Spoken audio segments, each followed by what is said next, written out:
నమస్తే welcome to Aadab TV. గోమాతను అక్రమంగా తరలిస్తున్న మనం చూస్తూ ఉన్నాము. అటు అక్రమంగా తరలిస్తూ మనం రీసెంట్గా కూడా కొన్ని వార్తలు చూసాము. అదేవిధంగా గోరు సంరక్షణ కఠినమైన చట్టాలు తేవాలని చెప్పేసి కూడా కొద్దిసేపటి క్రితం మీడియా సమావేశం జరిగింది. దీని గురించి మాట్లాడడానికి మనతో పాటు వీరరాఘవరెడ్డి గారు ఒకసారి అడిగి తెలుసుకున్నాం.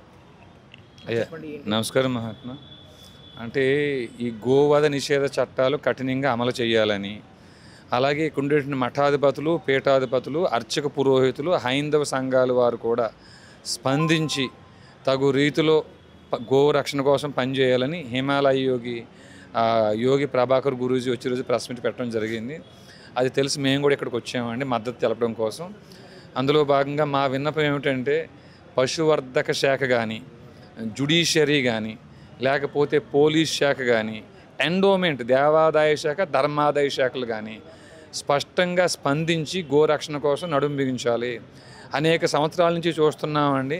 భారత రాజ్యాంగంలో ఆర్టికల్ 48 ఉంది గో సంరక్షణ చేయమని, గోవును భక్షించొద్దు అని, గోవుని హింసించొద్దు అని.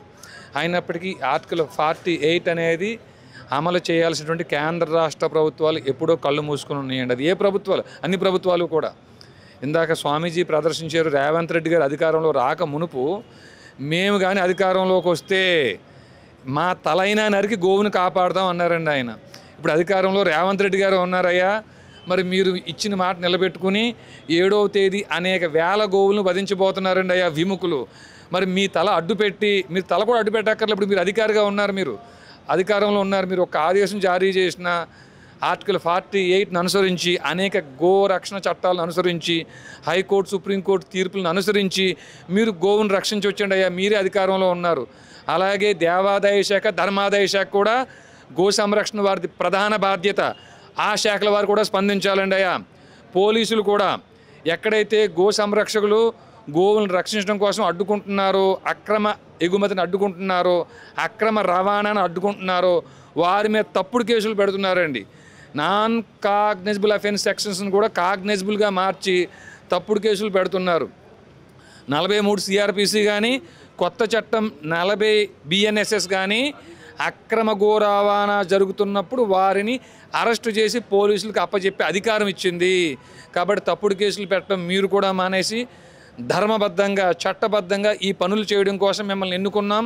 పబ్లిక్ సర్వెంట్స్గా సెక్షన్ 21 ఐపీసీలో కానీ, కొత్త చట్టం సెక్షన్ 2లో కానీ మీరు అందరూ సర్వెంట్స్గా ఉన్నారు. దాన్ని గుర్తెరిగి గోరక్షణ కోసం, ధర్మరక్షణ కోసం మీరు పనిచేయాలని పోలీసు వారిని, అలాగే పశువర్ధక శాఖ కూడా ఇప్పటి వరకు ఎప్పుడు కూడా స్పందించి వారు పనిచేయడం లేదని ఎప్పుడు మేము వినలేదు. ప్రజలకి, సమాజానికి తెలిసే విధంగా మీరు కూడా స్పందించి గో సంరక్షణలో పాలు పంచుకోవాలని కోరుకుంటున్నామండి అయ్యా. రీసెంట్గా మనకి ఆంధ్రప్రదేశ్ ప్రభుత్వం ఏర్పడిన తర్వాత కూడా రీసెంట్గా చూసినాము మనం. వ్యాన్లో మనకి ఒక మీద వేరే పెట్టేసి లోపల చెక్ చేస్తే మనకి ఆవులు కూడా బయట కొన్ని 10-20 ఆవులు కూడా మనకి దానిలో దొరకడం జరిగింది. అక్రమ రవాణా గురించి ఇది మీకు తెలిసిన విషయం, అందరికీ తెలిసిన విషయం. బయట పడిన ఇంకెన్ని ఉన్నాయో అదే ఆంధ్రప్రదేశ్లో ఉమ్మడి పశ్చిమ గోదావరి జిల్లాలో తణుకు పట్టణం దగ్గర తేతల గ్రామం ఉందండి. ఈ తేతల గ్రామంలో ఈ కూటమి ప్రభుత్వం వచ్చిన తర్వాతనే మూతబడి ఉన్న పశు వధశాల రన్నింగ్లోకి వచ్చిందండి అయ్యా. వారు రన్ చేస్తున్నారు.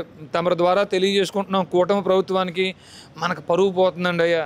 ఇటు మనం బీజేపీతో కలిసి ఉన్నాము, కూటమి ప్రభుత్వం హైందవుల కోసమని అన్నారు, ధర్మం కోసం అన్నారు. మరి మనం అధికారంలోకి వచ్చిన తర్వాతే తేతలి గ్రామంలో, తణుకు పట్టణం దగ్గర తేతలి గ్రామంలో ఉమ్మడి పశ్చిమ గోదావరి జిల్లాలో కూటమి అధికారంలోకి వచ్చిన తర్వాత ఆ గో వధశాల రన్నింగ్లోకి వచ్చింది. వారు రోజు 1000 గోవుల్ని, 2000 గోవులను, గేదెలను వధిస్తున్నారంటే కూటమి పరుగు పోతుంది. కాబట్టి ఈ అవకాశం వేరే వాళ్ళకి ఇవ్వకుండా మీరు వెంటనే చర్య తీసుకుని పంచాయతీ శాఖ అనుమతి లేకుండా కూడా అక్కడ ఆ యొక్క గో వధశాల నడుస్తుందండి. ఈ పంచాయతీ శాఖ ఎవరి పరిధిలో ఉంది? పవన్ కళ్యాణ్ గారి పరిధిలో ఉంది.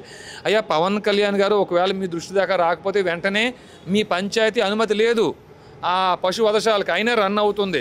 మరి పర్యావరణ శాఖ అనుమతులు లేవు, అయినా రన్ అవుతుంది. మరి అది కూడా తమరి శాఖే.